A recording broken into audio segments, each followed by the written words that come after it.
Hello, everyone, and welcome back to our Godzilla film commentaries. It's been a bit of a while since we did the first Godzilla movie, albeit a bit more time than what this sequel got. Welcome to 1955's Godzilla Raids Again. This time Hey. directed by Motoyoshi Oda, since Ishiro Honda was busy with other projects. And it came out, I'm not joking, 5 months after the last film. I mean, okay, for Godzilla, I get the idea they already had the rubber suit and the sets of Tokyo to use again, so it shouldn't have costed too much in terms of money and time to actually get it done. It was more about getting the new star of the movie, the opponent that Godzilla gets to fight, the first of the rival kaijus, Anguirus, or I think this movie is called Anguilas. It changes his name a lot.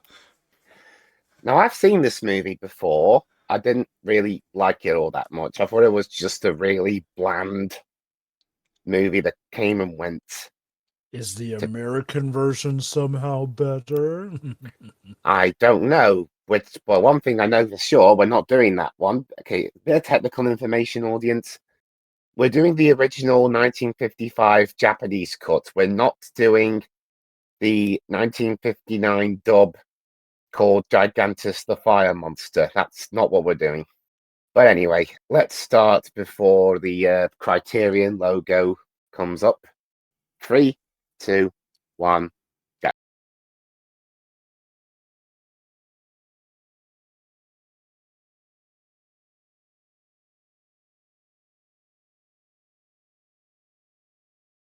The original That it is, but Japanese title for this movie is Gojira no Gyakushu, which means Godzilla's counterattack.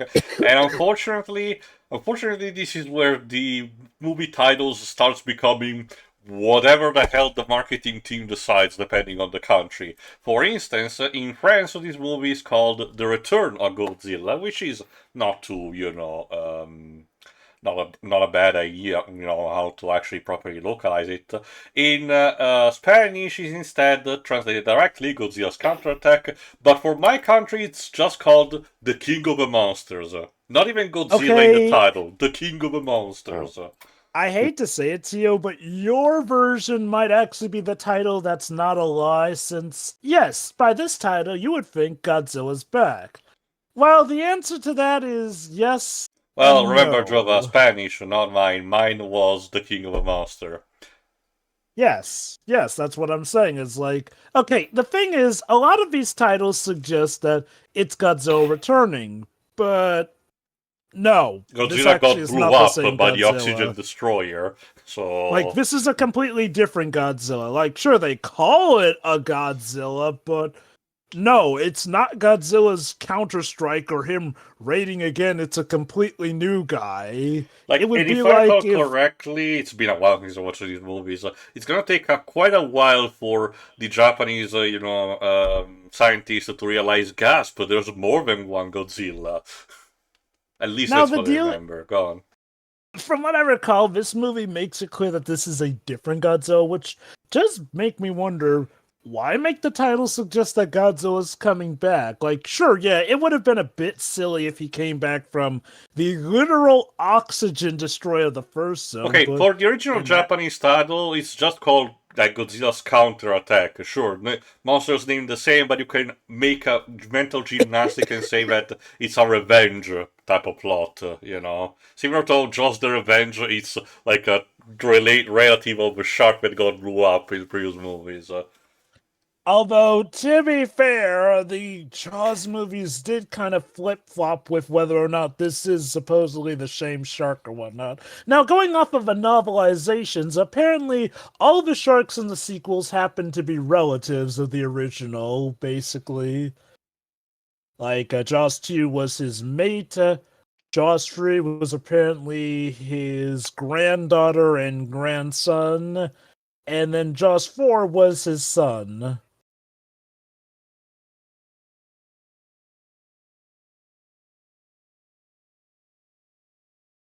Bit of history regarding the first Godzilla movie. Whereas nowadays it's regarded as one of the greatest monster films of all time, believe it or not, reception was kind of mixed. In fact, there was definitely a lot more of a tepid reaction to it when it came out. That said, the reason they made a sequel is obvious. In spite of yes, in spite of reception being very split, the first film made buckets of cash essentially. Now that being said, I do wonder if they really had to rush this one out the door as quickly. Like, I mean, I can tell it worked out because the budget was 32 million yen, which I don't know, it's not calculated immediately how adjusted for inflation, how many dollars would it been. But just for Japan rentals, it grossed at the box office 170 million yens. So yeah, it was basically even more successful than the first movie.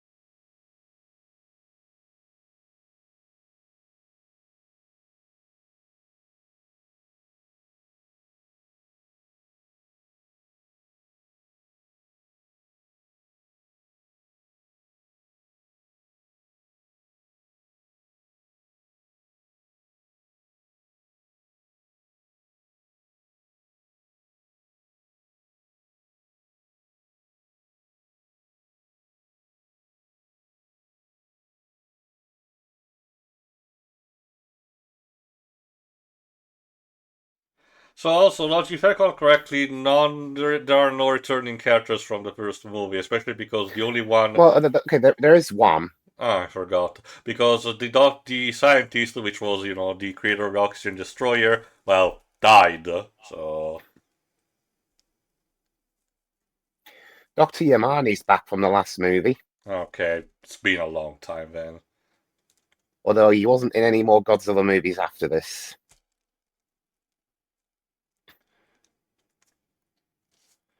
This is also already the point where the movie is, while still maintaining a horrific component, progressively stop being full on terror, and instead becomes more of the popcorn action variety, the blockbuster. Well, I'd say that's more so King Kong versus Godzilla.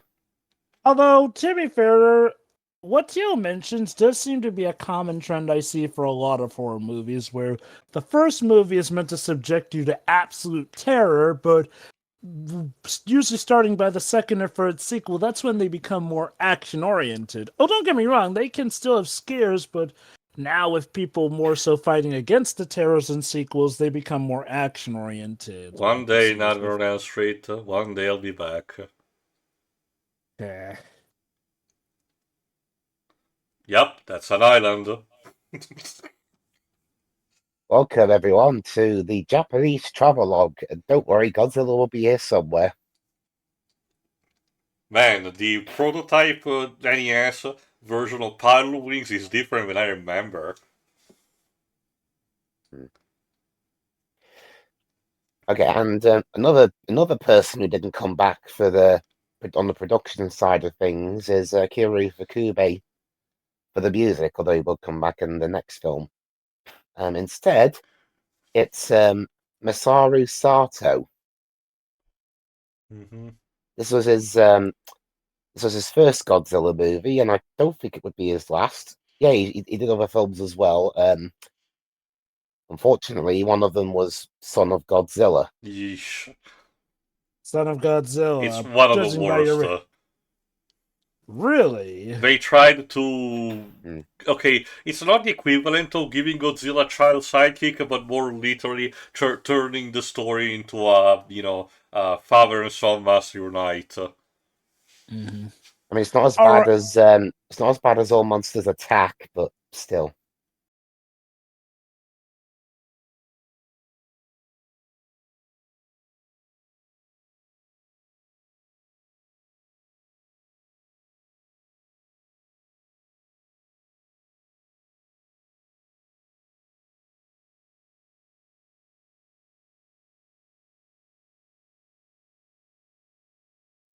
So, and yeah, Sato did a third Godzilla movie, the Godzilla vs. Mechagodzilla, Mm-hmm. in 1974, And he also did the score for a few Kurosawa movies, including Yojimbo and Sanjuro. Like Tio mentioned, this movie grossed 170 million yen, which is the equivalent to $1,160,599.69 over in the United States. So, yeah, needless to say, high profits, basically. Mm-hmm.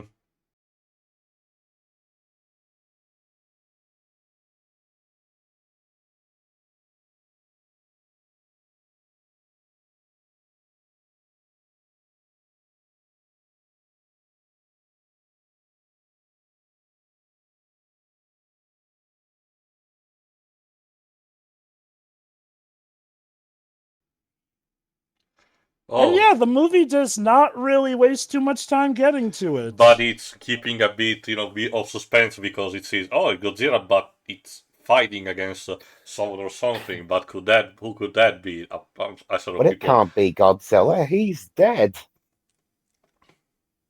Well, the scientist in the first movie suggested that Godzilla was an organism that survived the prehistoric age by living in the substratum, so it's not too out of the ordinary for them to think there was more than one variant point already. Nice sound effect for that new monster. Speaking of which, There is there it is. Anguirus or It Anguillus has or a lot of whatever. names. The usual one that the usual two that I keep hearing that are the more consistent are Anguirus or Anguillas. Hmm.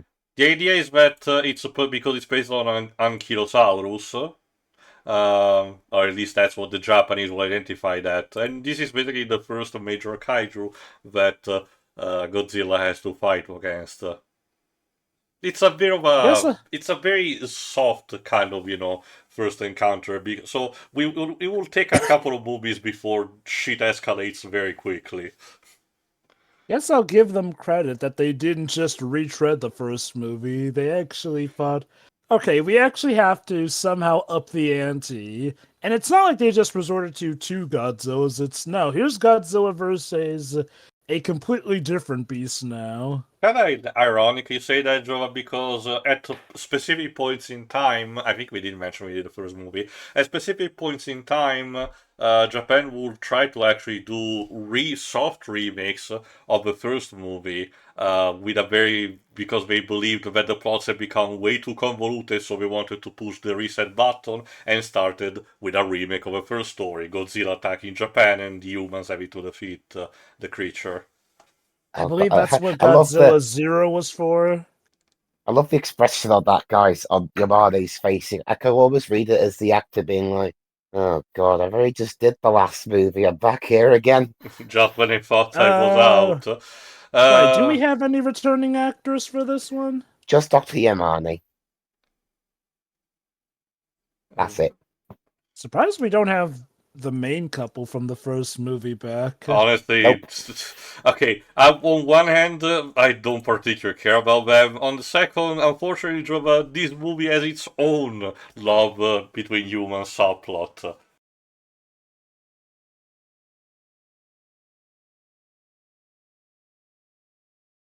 Okay, aside from it being just really, really bland, the first thought that comes to my mind, aside from that, regarding this movie, is that it's a Godzilla film. Uh-huh. That's it. I will say I do feel like, the MonsterVerse does have the right idea these days, especially with, stuff like Godzilla X Kong, essentially. Definitely focusing more on the monsters. Now, that being said, I'm not one to say that we should completely phase out the humans. They can play a role here and there. It's like, I view humans in a Godzilla film the same way I view humans in a Sonic the Hedgehog project. Eggman obviously aside. They do have a place. It's just that, they should never necessarily overtake the beast. Now, I'll give credit to the first Godzilla film. Godzilla was meant to be more of a mysterious force of nature, so I can get why they focused more on the humans, since, the idea was to not have us know too much about Godzilla at that point. And again, maybe since we're in the earlier phases here, I can allow it more so. I'm guessing it definitely becomes mostly a problem in, I'm gonna say, by the 70s or 80s of these films. What am I saying? It's more of a Probably by the roller 60s. coaster. You'll be able to see because each movie tries to potentially beat something. There are more highs but also lows. I will. S- there's one movie where a kid has a dream into being in the company of the son of Godzilla and has to defeat a bully, but it's already a bad premise and the execution is even worse if you can believe it. Please tell me we get a Godzilla against bullying PSA. Yes, but again, it's not the way what Uh, you think. We'll get there eventually. yeah. Hey, stop So footage anyway, from the Oh, first look, it's movie. footage from the yeah, first movie. yeah. And he tried to justify it by saying, "Oh, but I brought this footage with me." Wow, you got some very good angles. It's almost like you were filming a movie, sir. If I didn't know any better, I'd say this Godzilla attack was staged. I do find it weird that the footage is silent, though. I don't know. Maybe they had some rights that they may or may not Godzilla have had to pay for the first one. Tova, this is it's actually Toho owned this movie. this is actually Godzilla trying to have his reel in for his vaudeville program. What did Godzilla Beautiful. copyright his own roar? I mean, look. Look. If Godzilla were real, would you be surprised if by the time of 2025 he's copywritten his own appearance, given how much money his franchise makes? Good boy, I can't wait for the next Toho Godzilla movie. Godzilla goes to courts. I Is that mean, what's going to be? Is that going to be the sequel to -1? Godzilla getting sued for reparations? and Phoenix You Wright know, has you to be the defendant. why not? Like, In after in the Galactus, the 40s? sky's the limit.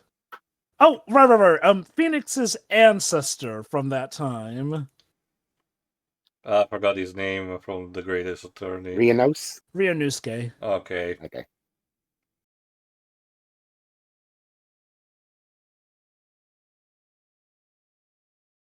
Okay, yes, we We saw the managed to first pad one. out 2 minutes of runtime. Good work, gentlemen. Actually, that reminds me. I forgot if I checked for the first movie. Did any of these movies were touched by MST3K or Reef Tracks? Let me see.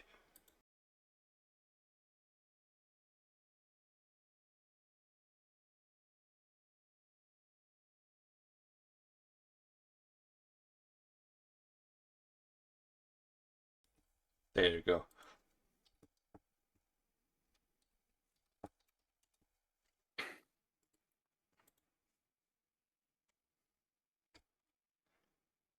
Yes, because Dr. Sarazawa did not want the world to have its hands on such a doomsday machine.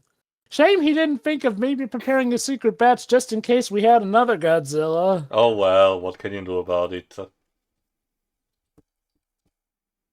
I will say this, I am unironically looking forward to when we get to the era where Godzilla is just played straight a hero who reveals that yes, he could talk all along, which probably would have solved a lot of conflicts if he just spoke up. Well, we're sort of getting to that era at some point. It's a really, really mixed bag. Alright, MST3K only touched two kaiju movies, Godzilla vs. Megalon and Godzilla vs. the Sea Monster.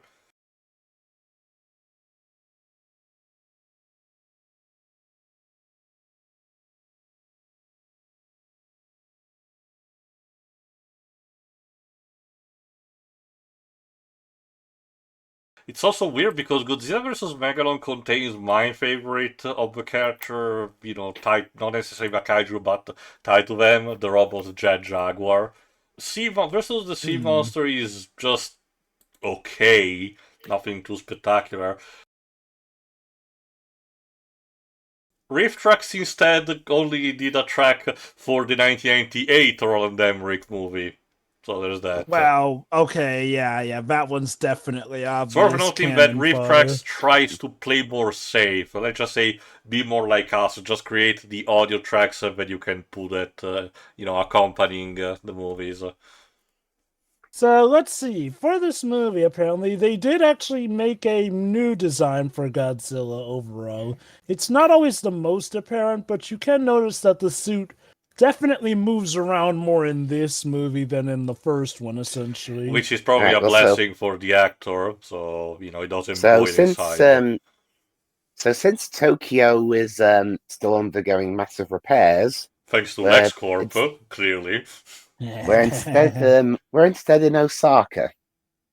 Now, to their credit, one actor who does reprise his role is the same guy who portrayed Godzilla, Haruo Nakajima. Yeah, again, As he's far- basically and the real hero of this franchise Yeah, because he he's played the the character for most of the classic movies. he played him until like at some point in the early 70s. I can't remember when exactly. If I recall correctly, he was still alive to witness King of the Monsters, but he passed away relatively recently. he lived until 2017, apparently.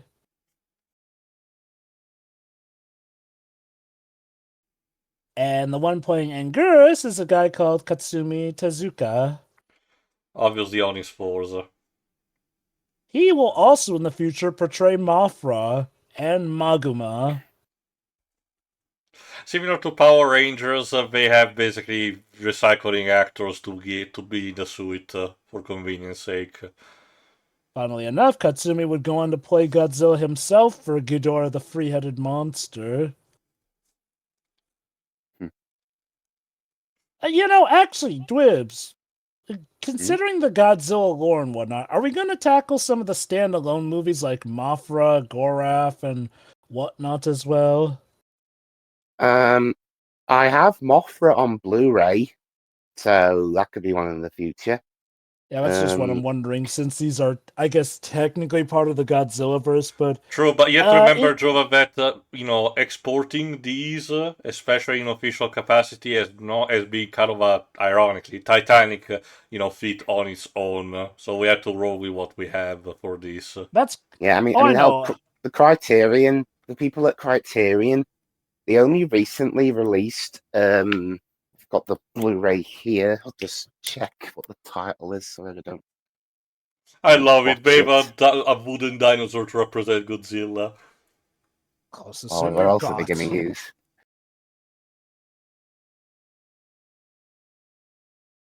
So they've only just released Godzilla versus Biollante, really not that long ago. Mhm. Well, okay, will we at least be able to cover all the mainline Godzilla stuff, Up until hopefully? that point, Jova. Up to that point, for now, it depends Okay. what rights the Criterion Collection folk can get. Now, from what I can understand, in regards to some of the movies I mentioned, apparently originally a lot of these kaiju were actually their own franchises. Yes, like Rodan, for example. Before being crossed over into Godzilla. So it's interesting that, in a sense, Godzilla is kind of like the DC to Rodon's Cuba Charlton. Cola.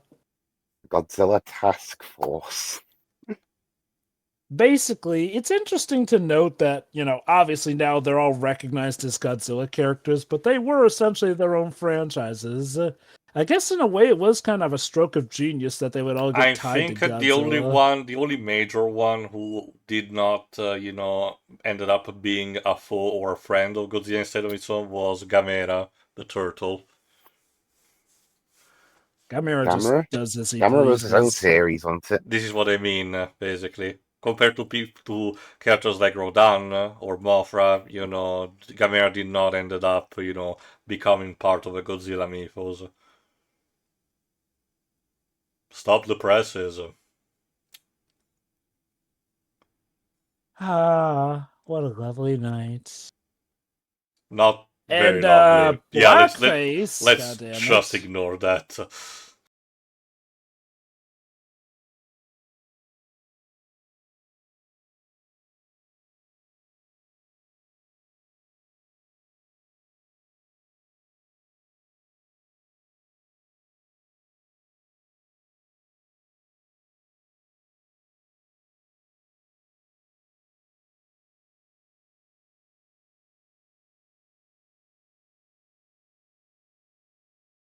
But yes, it's a lovely night.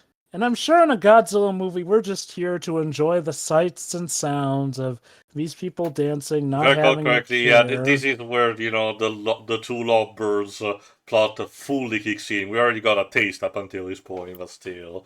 So to that I ask, why not just bring back the old couple? We already know them as established characters, so you wouldn't have to waste time building up on them. It's more of a case, Why Bill, that they want to retread the idea of the two lovers wanting to meet while continuing to have the previous ones continue having their happy ending.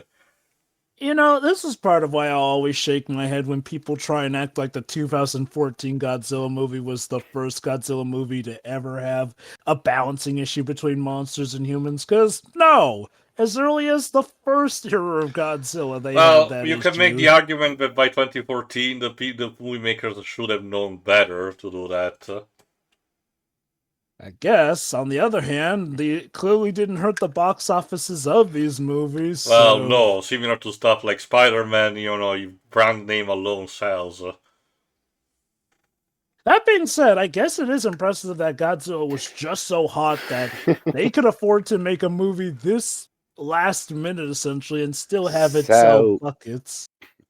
So yeah, Godzilla decided to be a massive Panic! dick and changed course and is now heading for Osaka. At least it's not the cops. Yeah, I said exit the hall calmly, you idiots. Well, when you mention pretty much what Japan considers the apocalypse living coming, that tends to cause panic. But yeah, shut down the city basically so that ideally he'll avoid us. Sure is a nice day to night shot, isn't it, Tio? Well, it's at least I can excuse it more due to the time and the technology and It's in the black and white. resources that Japan had back then. Suspension of disbelief and all. Mm-hmm. But then, as I mentioned, again, despite these not being any more, toning down significantly the horror elements, you can still see the influence of Godzilla representing both a natural disaster and the horrors of a war. In this case, the entire city having to shut down even the electricity, for the mobilization.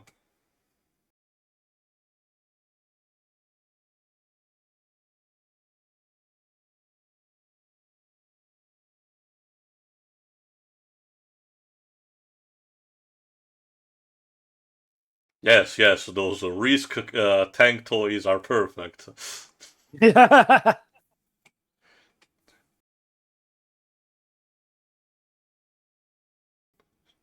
That's a kind of practical effect this series, at least in this era, I don't think it really ever got right.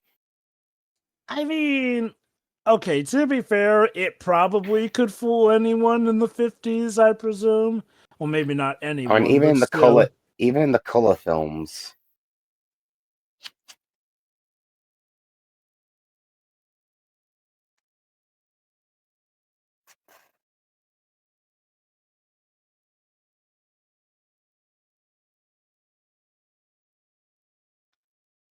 I swear he does this just for the aura farming. Yeah, I mean, he's taking his sweet time.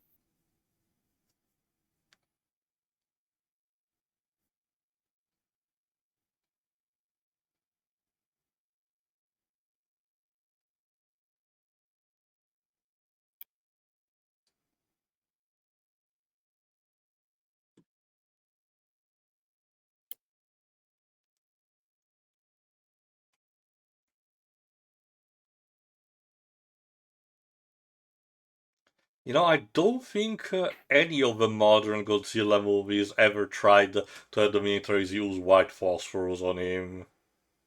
I guess it could have worked, maybe. Who knows, maybe given his chemical makeup, that somehow would have just made him stronger. Well, not for white phosphorus, but that's kind of something that happens in a couple of the movies, like Shin Godzilla, where they bomb the shit out of his back, and in return, he starts shooting lasers from it. Just roll with it. It's from the Anno. Beautiful.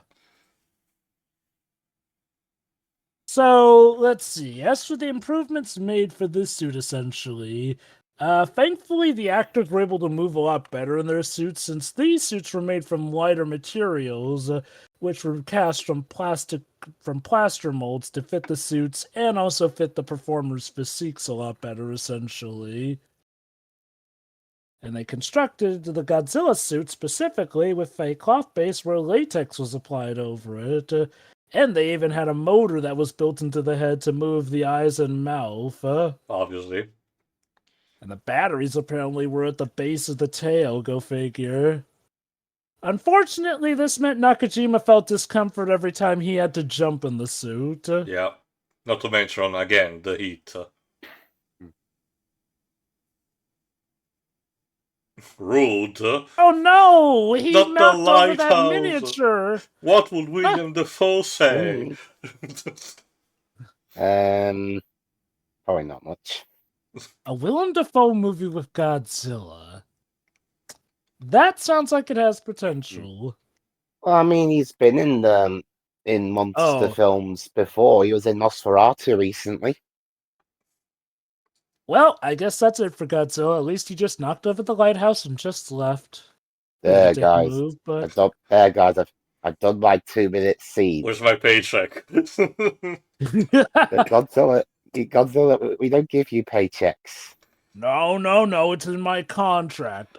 It's signed here, lot of fish.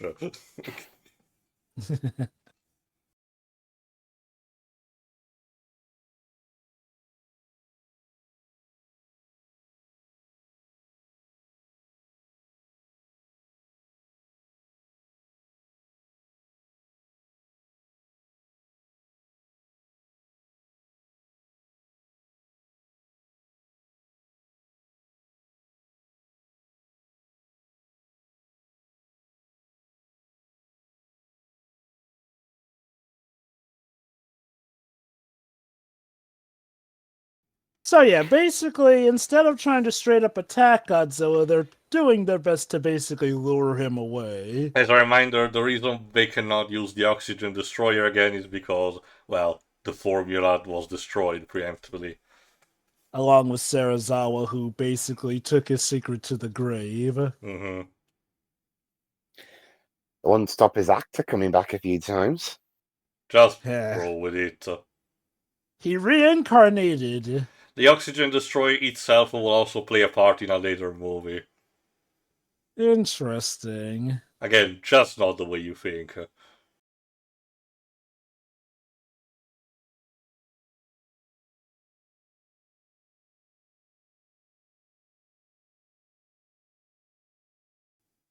Meanwhile, with these prisoners here... Yeah, we interrupt you, Godzilla raids again, to give you instead the Predator. Okay. But I don't see any bad Hollywood stereotypes of Tourette's. See, don't you see, so this is a Japanese production, so there's a lot more minimalism.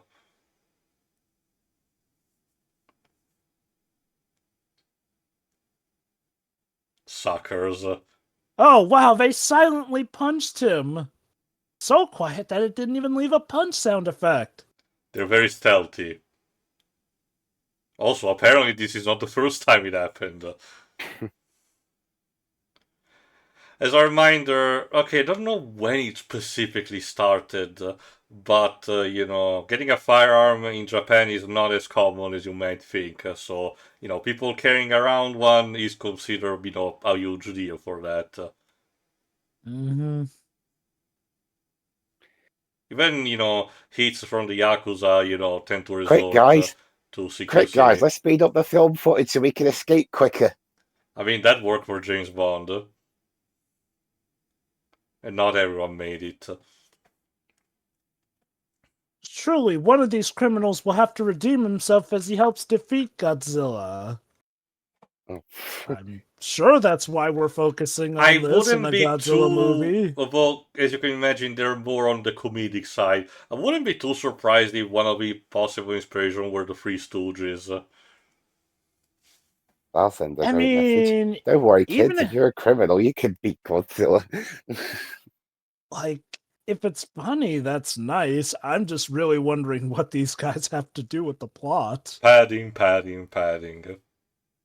That's usually what tends to happen with these older movies. I wonder if maybe what happened was, because this movie was absolutely rushed up the wazoo, that they didn't have as much time to film as many And Godzilla scenes also, as they as you might can see, like. the cops basically hijacked the car where the lover, the male lover of the couple actually was using. Ah, okay, so that's how this ties into things, I think. And like I said, also these are the early movies are relatively grounded. After a certain point, we will start having pretty much one alien invasion per movie, and we're not gonna stop. Beautiful. It's kind of an equivalent of we were talking about Charlton. It's kind of equivalent of Blue Beetle, where the Dan Garrett era was far more grounded. Originally, and it was just about traditional cops and robbers type of deal. But later on, started to introduce the more mystical elements, which were a bit refrained with Ted Cord, but got reintroduced with Jaime Reyes. Mm-hmm.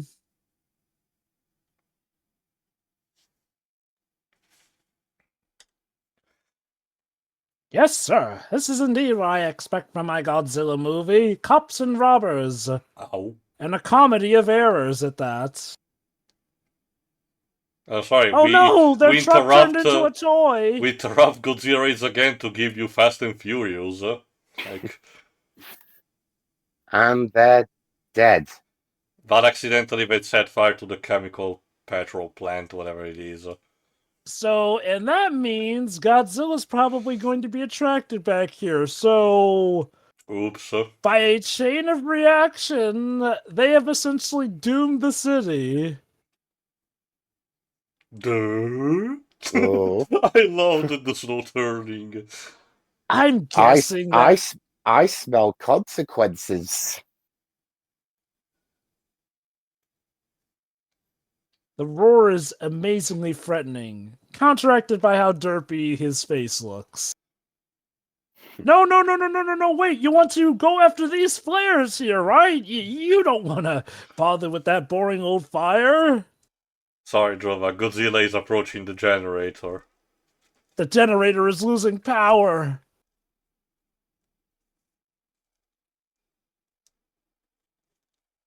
Yes, Not guys, to worry, our toy firecrackers. soldiers and toy tanks will save us. Because it worked so well the first time. I love how, because they're obviously toys, they have to shoot firecrackers. Otherwise, that implies that supposedly those missiles can fire that fast when... Nah, 50s, I don't think they could do that. If you pay attention, you can also see these small scale models of the humans for the toys. Yeah. That's it. But yeah, I think we did mention for the first movie, but just as a reminder, basically that sequence in this 2 of Final Fantasy VII in Junon, where the Shinra troops mobilized the entire fucking city of Junon to try to defend against Sapphire Weapon, they were basically referencing this stuff. Would not surprise me. Godzilla is one of I mean, Japan's absolute cultural the Sapphire symbol. Weapon beam is pretty much also the atomic breath. Can you get down to it? It's just that the sequencing itself, because it was gigantic FMV, did not lasted long enough to see an elaboration of that. We'll have to see if the third part of the remake saga does more with it or not.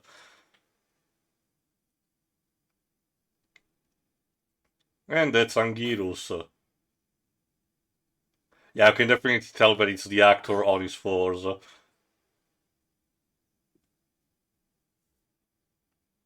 Those Anguirus. Again, many Tomato, different tomato. names. Many different names. Just call him Ange. So Tezuka had to actually crawl on his knees with the bottom of his feet exposed for the Anguirus effect, Yeah, I essentially. can kind of notice in some of the shots. So, well, as you can, I guess you can imagine it's one of those cases where the HD format shows more the imperfections, while on a 480p standards, it might have been less noticeable. I don't know if I said this in the last Go on. commentary, but it is actually pretty impressive that this style of Godzilla having the actors be in suits lasted as long as it did. It lasted Well, until Final Wars in 2004. I think I can get it. Like, even by the time of the early 2000s, the practicality of, practical effects was heavily appreciated. Not to mention the fact that computer effects were incredibly expensive as well. Like Well, they Zilla, tried that in the late 90s, those yeah, computer effects. for 1998, Zilla's design was the bigger part of the problem, but the I was CGI. on about the Japanese films. Sure, I was getting, I was getting instead on the other side, basically. The CGI in itself for the 1988 movie was mostly okay. Less so on the children of Godzilla, admittedly. Now, fun fact actually, you know the opening scene where Godzilla and Anguirus plunge into the water? Yeah, the actors had to do that in the suits, Yeah. which were weighed down essentially to avoid having the suits float upon impact. So, thankfully, they had several handlers on set to prevent the two actors from drowning, but still, Jesus Christ, the stuff Dedication people and would all. do for the art, yeah. Now, a Godzilla prop was equipped with a wind-up motor built in to walk during the ice island scenes, essentially. However, the prop malfunctioned, and, well, it had to be filmed in a stationary position instead. We will get to that later. Now, as for the reaction to this movie directly, like we mentioned, this movie was a box office success. However, reactions were once again rather tepid. This film actually generated 8.3 million tickets, which was less than what the first Godzilla film drew. But, they still consider it a moderate business. The main issue, though, was that apparently there was little enthusiasm from the audiences, the press, and Toho staff.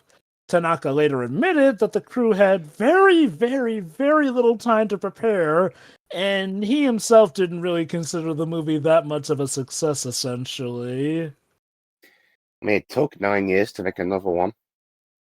Oh, wait. So you mean after this movie they were so burnt out that they didn't make another one for 9 They instead years? focused on spin-off movies. The first Raw Done movie was 1 year after this.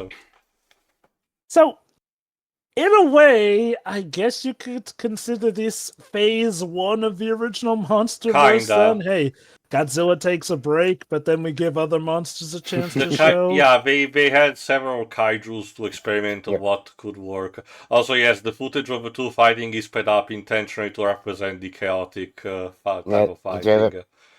For a second there, Javier, I thought you were describing some Godzilla movie I never heard of. Godzilla Takes a Break. I mean, that's just kind of 2 what hours of Godzilla. It's just 2 hours of Godzilla on Monster Island swinging on a hammock. Well, 9 years. To an extent, that's kind of what happens with the main movies with Minhila in it. Now, one thing that did help this movie out a bit financially was, the American release, essentially. Now, the Japanese version was actually released to Japanese-speaking theaters in the United States prior to the altered American version. That film went on to become Toho's 4th highest-grossing film of the year domestically, and the 10th highest-grossing Japanese release domestically as well, essentially. Later on, as was mentioned, it would be officially released fully and proper with a dub as Gigantus the Fire Monster, essentially. And, that was in 1957, which was 2 years after this, go figure. They even did hire Ib Melchior and Edwin Watson to even write a new screenplay, essentially, for a film title of The Volcano Monsters. Because, believe it or not, instead of simply dubbing the movie, the producers had actually wanted to produce a whole new film called The Volcano Monsters. But that ended up getting canceled when funding collapsed, and, well, that's what led to essentially just the dub, Gigantus the Fire Monster. That's still that was a practice that was kept on for a very long time, having potentially some foreign, type of movies being recoupled with extra footage and be called something like that. So that Roger, I think not directly, but one of Roger Corman's companies did something like that with Angel's Egg, and I have mixed feelings on the matter. Yes, that movie came out in 1959, essentially. It would later come to home media in 1989, quite a ways away, essentially. Since it has its own Wikipedia page, Dwibs, does that... Oh, wait, you may not know, but I wonder if this version, the American version, changes the plot in any ways. I don't know. Oh, right. One thing it apparently changes is that Godzilla is referred to as Gigantus. Meanwhile, Anguirus actually does keep his name. I have no idea if it was a copyright thing or not. Apparently, the reason for that was actually because, Godzilla was destroyed in the first movie, so we can't just have Godzilla again. The thing is that every time I get to hear the name, I can only think of that blooper that Robin Akin does recorded for Team Fortress 2, and he says, "Invocum Gigantus in my pantus." So all I can think of is a dick joke. In terms of availability of these movies, actually, there has been a change in between commentaries that I actually didn't know about. Go on. This era of movies is now available on Apple. Huh. Apple TV for a cost. Obviously. I'll give the Army credit. Yeah, I'm not going to sell my Blu-rays, but it's nice to know there's an option. I'll give the Army credit. They actually do figure, okay, maybe we should let Godzilla duke it out instead of attacking them both. Or, and to quote the 2014 movie, let them fight. Yeah. Thankfully, the area was evacuated. Literally. Well, yeah, it was. Also, officer, I appreciate your dedication to, to defend the others, but I'm pretty sure your pea shooter is gonna do jack shit with the kaijus. No. Don't you see, if he aims at just the right precise point in the armor... No, not the pagoda! You monsters have no regard for cultural appreciation. Now, where are we gonna film Game of Death? Ooh. Yeah, again, remember, during these early movies, Godzilla doesn't... I don't remember if he had used it in the first movie, it's been a while, but doesn't particularly rely too much on his atomic breath, and instead kills Anguirus with a bite on the neck. So Anguirus is dead just like that? Huh. I honestly thought that would have taken to at least near the end of the movie. We've still got like 40-odd minutes. Yes, back when his atomic breath was basically just somebody squirting a water hose out. Basically. Again, special effects and all. This is kind of why some modern interpretations of Godzilla, like Shin Godzilla, reimagine the atomic breath as starting like an actual fire breath, like from a flamethrower, the liquid squirting that catches fire, and then it gets refined into a laser.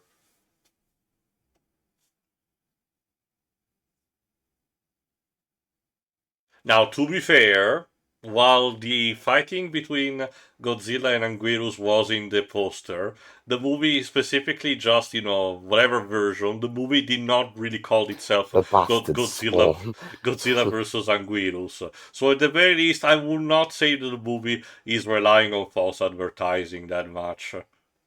Fair point there. That being said, the rest of the movie is just not that much interesting, I will admit. I will say this is okay. Going by modern filming techniques, this does feel weird though to have a new threat arise, just to have that new threat die before the final act, essentially. It's more This is because the rest of the movie is about the two lovers once again having to fight each other and Godzilla having to be put down again.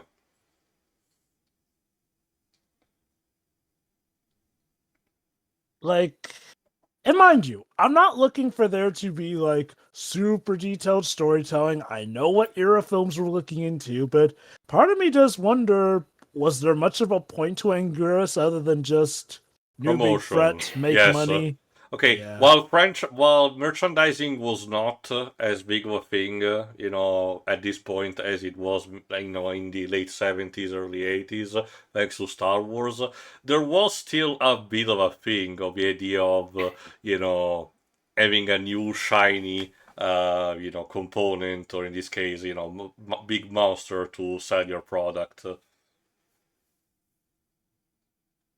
Like I said, well, it would not be the thing for every single movie because a couple of them just wants to be a retread of the first movie. A lot of them just do introduce, new kaiju's as the threat or as potential allies. Yeah. Which I'm not too surprised by. I'm just surprised by the fact that basically the new threat is dealt with. It almost makes it feel like Anguirus himself was made just to See, pad out the there's runtime also before we the have to there's destroy also the simple Godzilla. fact, Joe, that these early new kaiju's introduced, particularly Anguirus and Rodan, especially Rodan, they tend to be just the jobbers. They get there just to get Oh, their shit beaten out of. I honestly thought Rodan's job was basically two job at this point. Like, dang. Like, I Thankfully, think isn't it? King of a Monster actually managed to make him give him more dignity. But again, it's more of a kind of a running gag that these early kaiju's outside of Godzilla tends to be there just to be simple level threats. Yeah, if I recall correctly, didn't Rodan eventually just pack it up and decide to become Godzilla's ally at some point? Some of them do flip flop allegiances. You know, The most common allies, I believe, are Mothra. Mothra and I The know which one I'm thinking of, but I not can't as recall the recurring name. because it's just for like one or two movie stops. But of course, there's the awesomeness of it is Jet Jaguar. Yes, Jet Jaguar.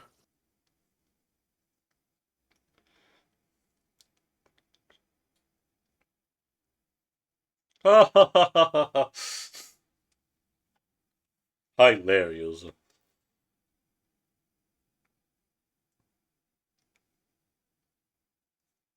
Women aren't like fish. That's a quote I got to remember.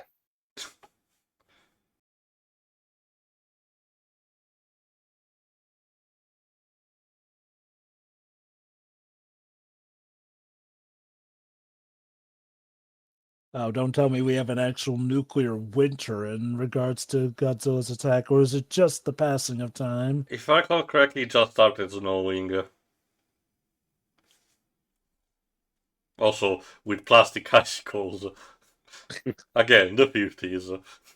Yeah.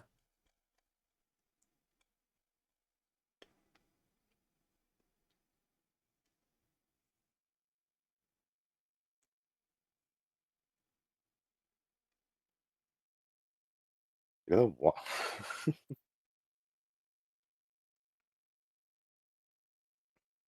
You can still see the fact that the government now understands the fact that the threat of Godzilla, is something that they can potentially not be rid of permanently in one way or another. So they have to, start properly organizing themselves by either having task forces or something else to do. This is what eventually will snowball into the creations of stuff like I said, Jet Jaguar, or some of the other robots like Moguera or, of course, Mechagodzilla. God, Mecha Godzilla. You want to talk about flip flopping It's allegiances? basically no, Mechagodzilla tends to, okay, it's more complicated than that because Mechagodzilla is always treated as a threat in from the perspective of Godzilla. It's just that it depends on what the context of the movie is because usually Mechagodzilla is built as a robot for the humans to defend them. It's just that if the movie makes Godzilla more sympathetic, Mechagodzilla will be viewed instead as an actual villain. Also, But then I don't know, there's Tio. I think the government's got its hands full of another threat. What, tax Padding. evasion? Padding. Paddington, of course. Yeah, no, padding. Can they stop its citizens being so bored of this movie's aimless meandering without Godzilla in it that the civilians will like fall asleep? That being like said, I can definitely see Paddington being able to stop Godzilla just by offering him tea. Aww. But yeah, no, like I can see why audiences were reportedly less enthusiastic with this movie. Like, now I'm not gonna act like it's bad by Godzilla standards. Like, look, it provides a nice kaiju fight and you get some Godzilla destruction action. But I'll admit, whereas the first movie had the excuse that Godzilla was more of a mystery, so obviously he wouldn't get all the focus. I feel like with this one, the padding is definitely more apparent It's in the a sense. definition of a movie letting the enthusiasm carrying it a bit too much. I mean, I don't think the film's bad. I just think it's just bland. I'm more willing to excuse this being literally the second movie, in the franchise as a whole, and then being, like I said, enthusiastic in wanting to develop these things. So for this, I'm willing to, not be as strict with my judgment. I view it similar to the way I do Justice for All, which was also a project that got rushed to the point where Shu Takumi had to start working on that game literally the same year as the first game, while he was returning from vacation after finishing production on Ace Attorney 1, essentially. Like, it's the second movie in a franchise, and it was made super duper rushed, essentially. So I can understand why it may not be like the most A plus material. In fact, I will give it credit. It's actually kind of amazing it turned out as good as it did, essentially. I was gonna say, Joe, but I don't remember. I've seen this movie before. I don't remember the scene where Godzilla comes across an unfunny clown. Honk You honk. know, Tio joked, but given how much Japan does love Godzilla, I wouldn't be surprised if we see Godzilla cross over into some Capcom franchises. Well, the most logical one will be Monster Hunter. So, I'm just wondering if we'll ever get a crossover between the Toho Godzilla and the legendary one. um, you, Monkey's Paw Leap, so that's what happened in the 2010s. I forgot which specific year movie game. Sorry, 2015 or 14 game. Because as a secret unlockable character, it has the legendary Godzilla. Neat. Okay. Does it have the 1998 one? No, honestly, the roster of that game is okay. Not that much, just okay. It's the execution that is the problem with it. What form of execution? Is it like the move sets or just the fact that they went for pretty much one main era and then kind of had an imbalance overall? It's also the fact that it's slow and the roster is imbalanced, so that only one or two characters that are not Godzilla, by the way, are really the only ones you want to pick out. Oh, so it's Godzilla's take on the Budokai games, basically. Pretty much, except that Heavily you would think that unbalanced. they would make the actual character of Godzilla Oh, super powered for people to play. Alright, it's time to get Well, drunk as shit. All right, ladies and gentlemen, we interrupt our Godzilla movie to give you a bunch of people drunk. Sorry, I don't have alcohol right now. Nah, honestly, this film isn't even really worth alcohol. Well, to be in spirit, literally, with these people. I mean, Basically, I've had a cup of tea. Tea is not that uh, alcoholic, sorry, dweebs. Basically, all the stereotypes that you know about the Japanese salaryman getting drunk and getting his own necktie, rounded up on his forehead, though while not coming from this movie, it's basically was a thing that was happening already around this time. if you have any experience with comedic anime where that situation can happen, you know what I'm talking about. I do honestly apologize to most of these actors, but I honestly could not name these characters to save my life. Not in the sense that, oh, I don't get Japanese names or whatnot. Like, no, I remember the characters from the first movie. It's just, it feels like every character here is kind of window dressing. How the one returning actor from the last movie, he honestly looked like he'd rather be anywhere else. Is this supposed to be the wedding or something? I don't know. No, it's basically a business deal that they were having.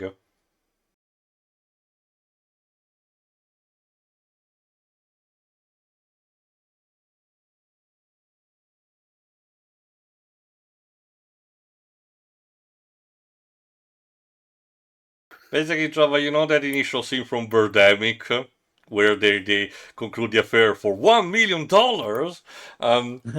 It's kind of like that. I like how they keep referring to that guy as the bridegroom. Like, I get it. That's technically what he is, but. Huh? Oh no.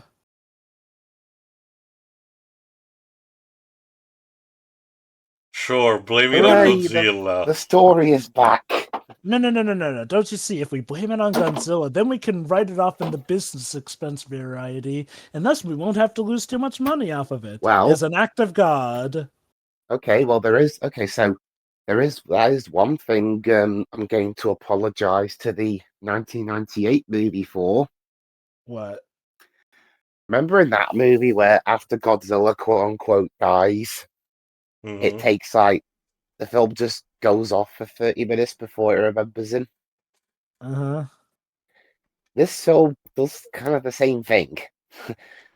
Anyway, I mean, from what I recall, this came out 43 years before.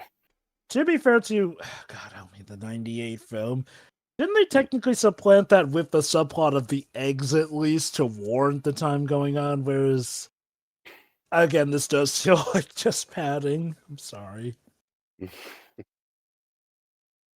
But yeah, basically their ship has been sunk essentially, so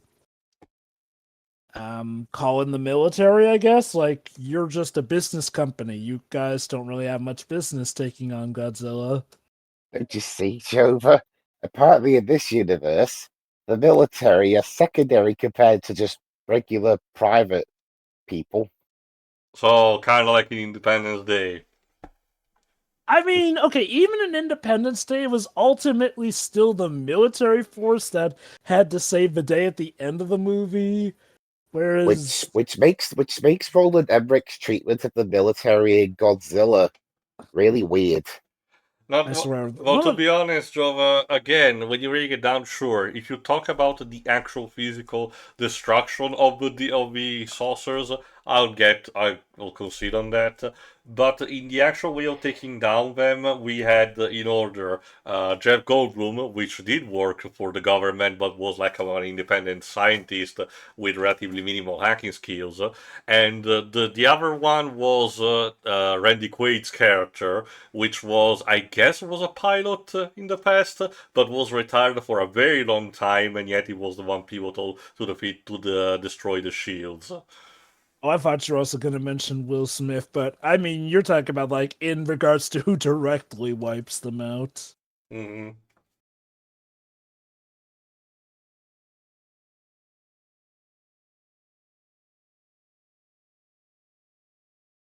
was gonna say, could ask now, you dick.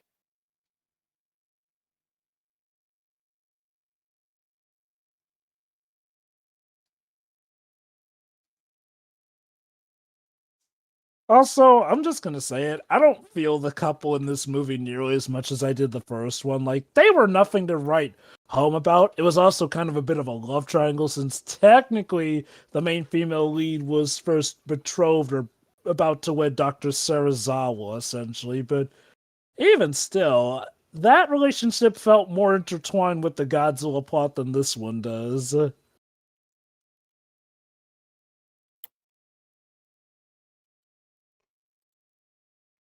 Sure, it'd be a shame if something bad happens to him.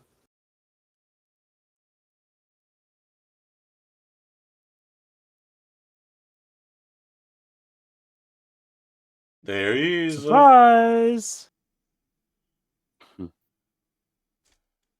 So, military, did you guys ever, take the remains of Anguirus to maybe study him, find out about Kaiju or whatnot?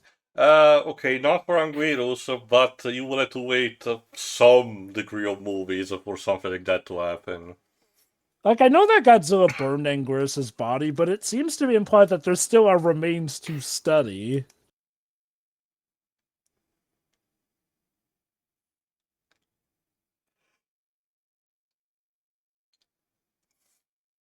I bet Oh, the payoff will be God. fantastic.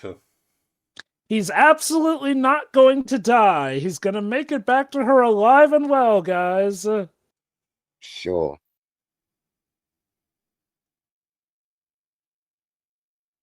Dun dun dun. Together.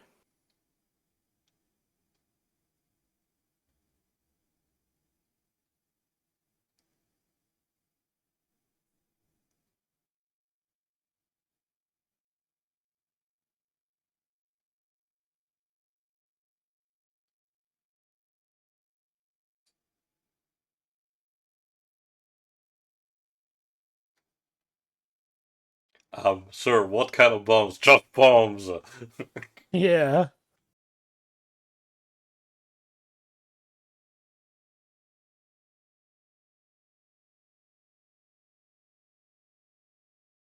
There you go, there's the model that you were mentioning, Drova. But it will be a Mhm. bit stiff, as you said.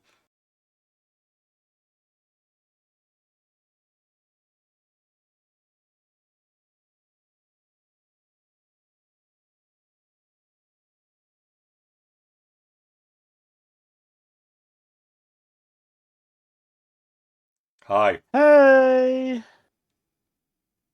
Have I enjoyed I love being alive? Yes. It is indeed very good to be alive, friend. Sure would be a shame if you weren't.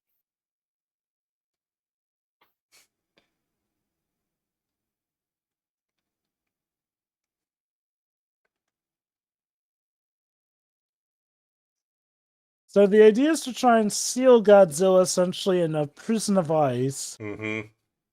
ignoring the fact that he has super hot breath, which could probably melt that ice, but sure, why not? Trying the options and all. So Now, if they flash froze him somehow, that would probably solve that problem. not all, but some of the movies do end with Godzilla actually being put on ice.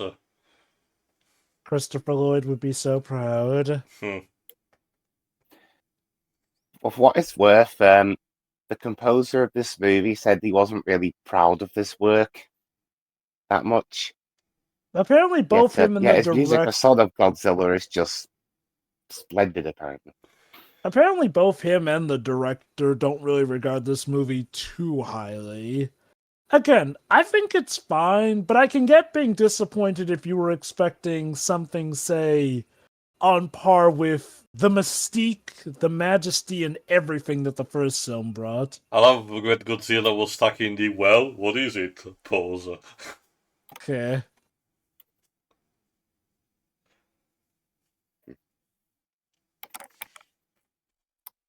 Godzilla is moving towards the sea passage. The sea passage is losing power. Wait a minute, what am I saying? For reference, also, Kobayashi is actually played by Minoru Chiaki, who actually played one of the main characters in Seven Samurai, so he's an alumni of Kurosawa. So, big deal. Mm-hmm. Okay, our toy tanks didn't work, our toy planes weren't as effective, but our toy boats will solve this. Son of a bitch. No, he'll get away.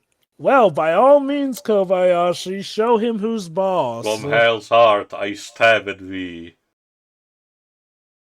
For hate's sake I spit my last breath on thee. Well, not every single time. A lot of the movies will have clearly a Captain Ahab and Moby Dick kind of equivalent between Godzilla and one of the humans. Something like that kind of recent example was in -1.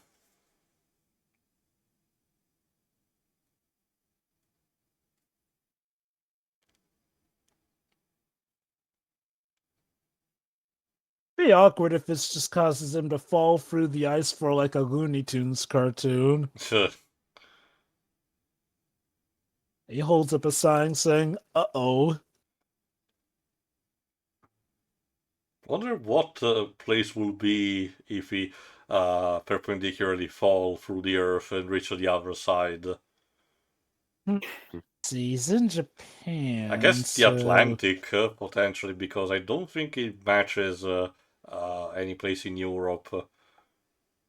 Because that would be the most logical, nearest land on the opposite side. Uh-oh. What's Kobayashi about to do now? He valiantly lets Godzilla laser him. What a hero. And he explodes. No, best buddy!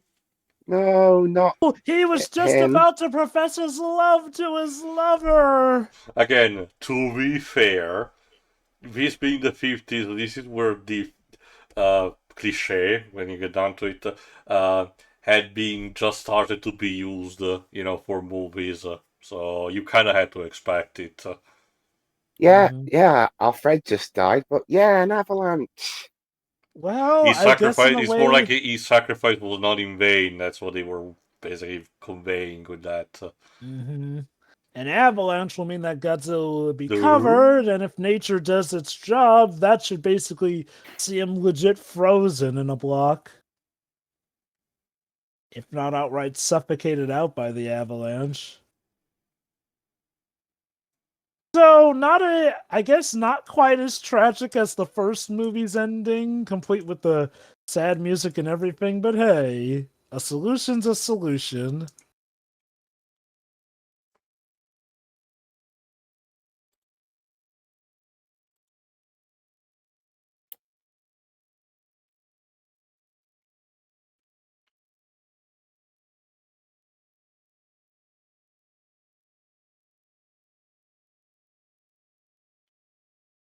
It was just also 2 days left before retirement. Mm-mm-mm.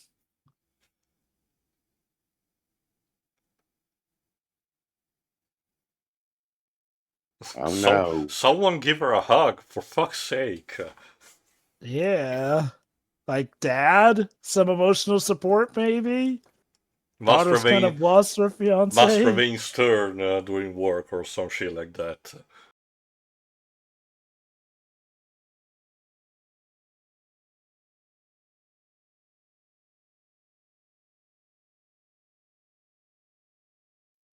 It is sad, I'll give it that. I just don't feel like the movie did the best to build on their relationship. Like, I feel like I was only really learning their names by like the last scene he has before he gets in that plane for the last time.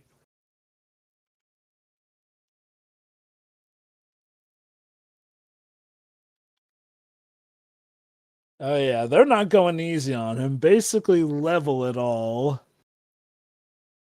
Which, when you get down to it, means that this is essentially a Michael Bay strategy of escalation with sequels. Literally solve the plot by bombing the hell out of it. Basically. Oh, if you noticed, the military showed to be way less incompetent, here than it was in the first movie. The first movie had the entire point of the military not being effective, so they would use the oxygen destroyer. While in here, instead, they actually understand an actual effective strategy that they can use.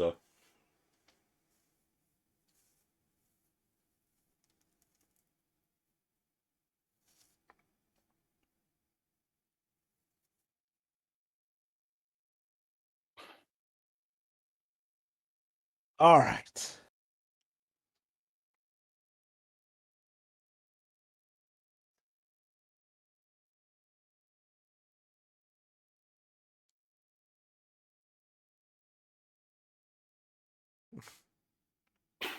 I love how Godzilla looks just mildly annoying. Guys, stop Don't doing worry. that. All right, come on, guys. Let's put this franchise on ice for 9 years.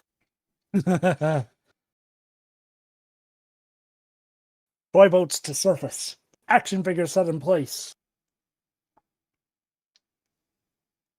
How would Captain Scarlet actually deal with Godzilla? I know that by virtue of having the max, the Thunderbirds would actually have more of a chance, but waves. Captain Scott would probably just tank everything with his immortality. Sorry, so what were we saying? How would Captain Scarlet deal against Godzilla? Thunderbirds theoretically could have more of a chance because, Well, they have vehicles and all. Well, Captain Scarlet does have one weakness that can kill him, even with his indestructibility: high voltage electricity. Well, to be fair, So, Godzilla doesn't really have anything of the sort. Even his atomic breath is, well, just atomic. eh, Captain Scarlet would probably just climb into Godzilla's mouth and chuck something he doesn't like into him.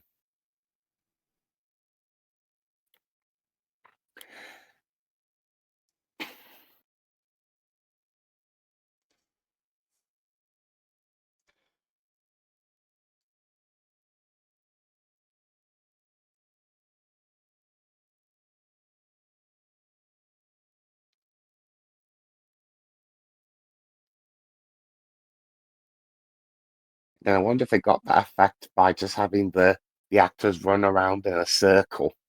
Probably.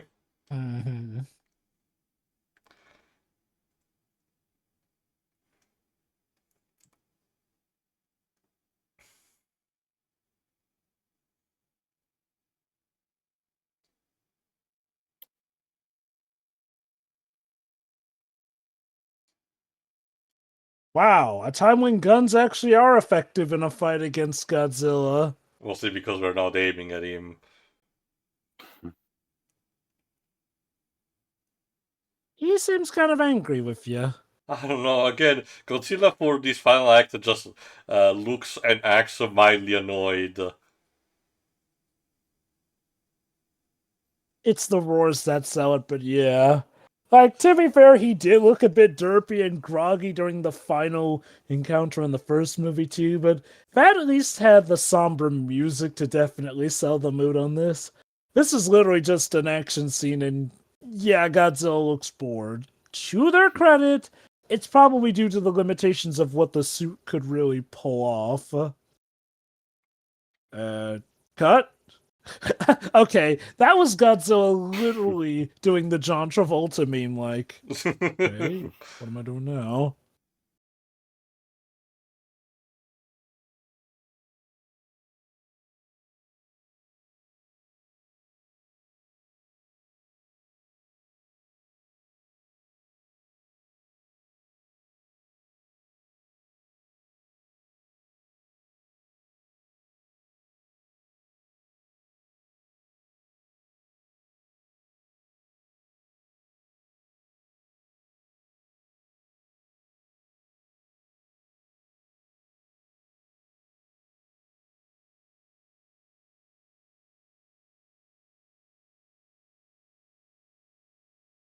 This one's for Kobayashi, you bastard! Basically.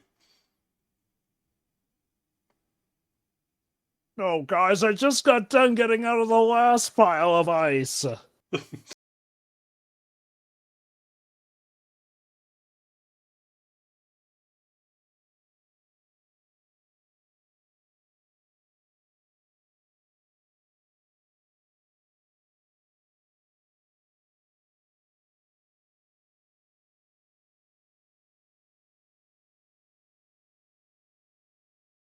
How much ice did these guys blow up for this movie? They probably had something like glass that they used in place in some cases, but otherwise they filmed in some snowy areas. Well, no, okay, it cannot be all glass because otherwise the guy in the suit will be in actual danger. So I guess it has to be ice.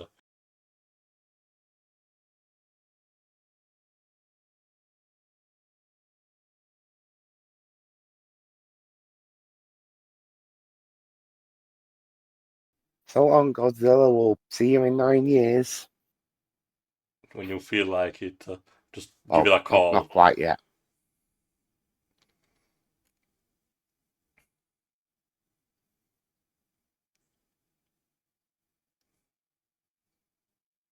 Okay, this scene is starting to get a bit repetitive. Like, Yeah, yes, that's like one big problem. That's like one big problem some people have with this movie. That the ending takes a while to end. look, I'm fine with a long climax if you keep it interesting, but I can only be invested by planes flying around and shooting ice for so long. They're probably trying to tintillating on the fact, oh, will also Tsukioka, survive as well, or will he die like a Kobayashi? Hmm. And let me guess, he's the last plane that'll be left.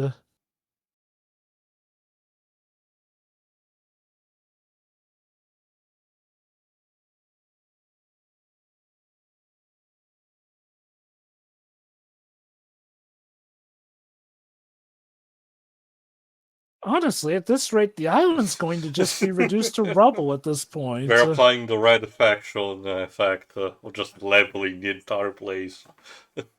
Mm-hmm.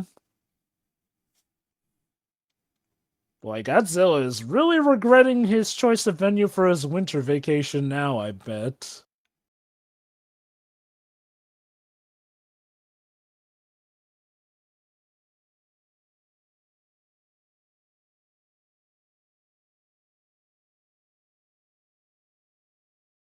Is it done yet? Sorry, Dweebs, No, more Daka! we have more rockets to fire. We spent a lot of good time with the pyrotechnics, Dweebs, so we kinda need to, make them work.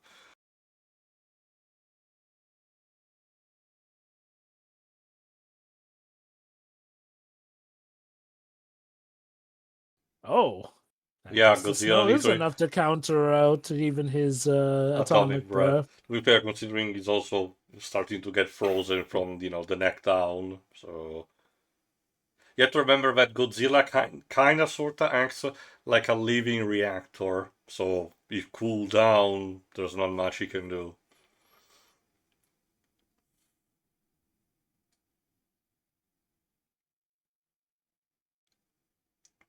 And so we lay thee to rest.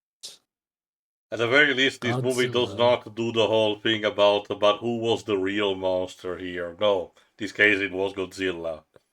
Yeah, I mean, it was nice that he killed Aquarius, though, shoot, for all we know, maybe Aquarius was trying to help us in this movie. No, it was just a territorial fight, as the scientists theorized. It will take a bit before Godzilla starts acting incidentally as Japan's protector.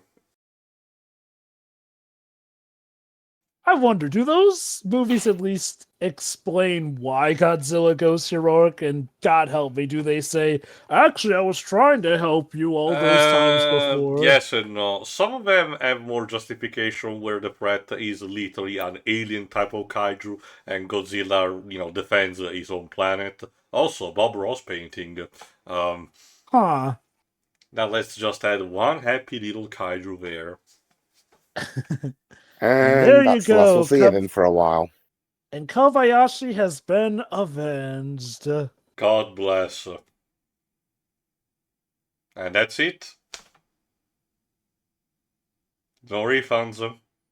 So, final thoughts, Dweebs?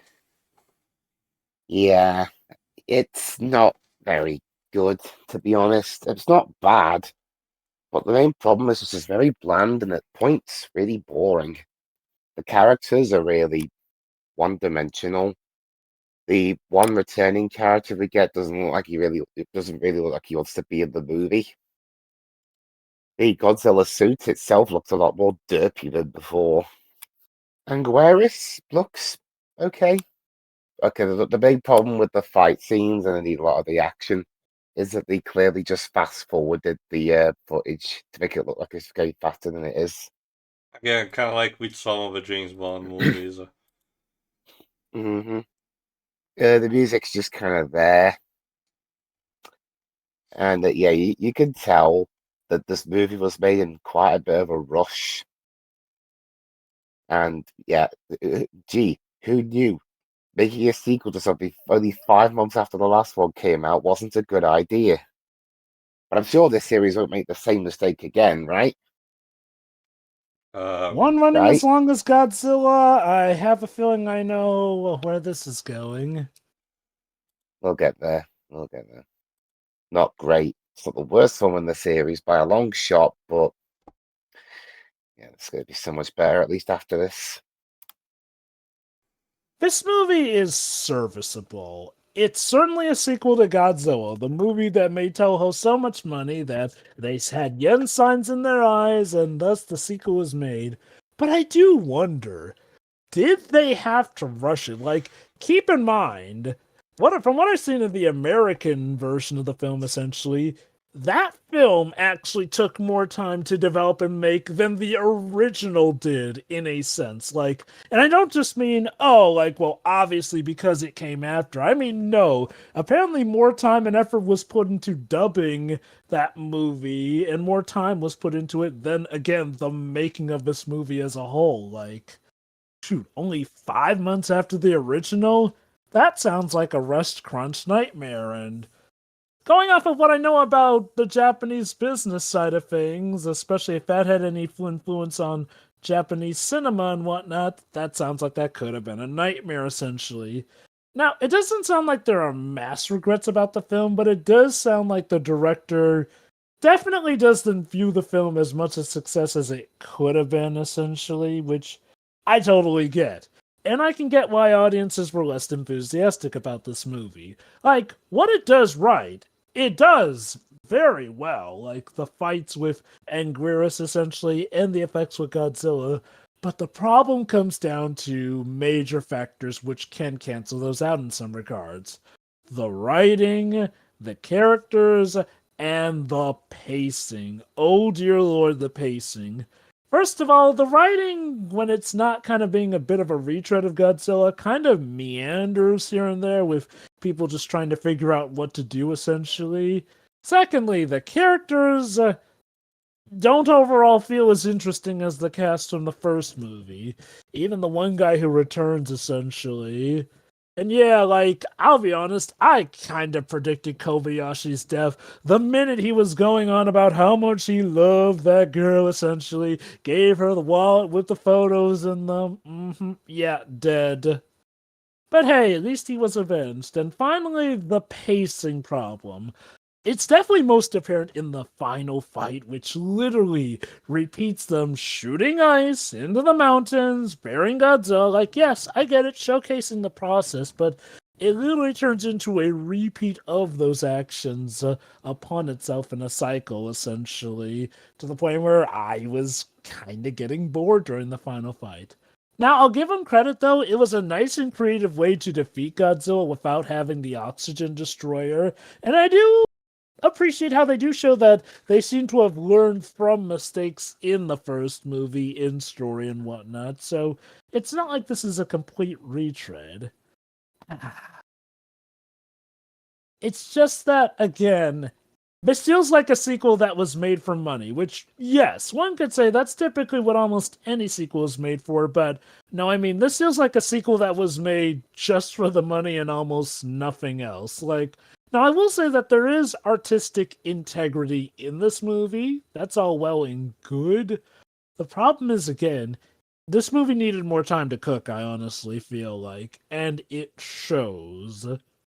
That being said, I had a good enough time with this movie between riffing and actually checking out film cinema, so if you're a big film fan, I'd recommend this. Hell, if you are a Godzilla fan, definitely check this out.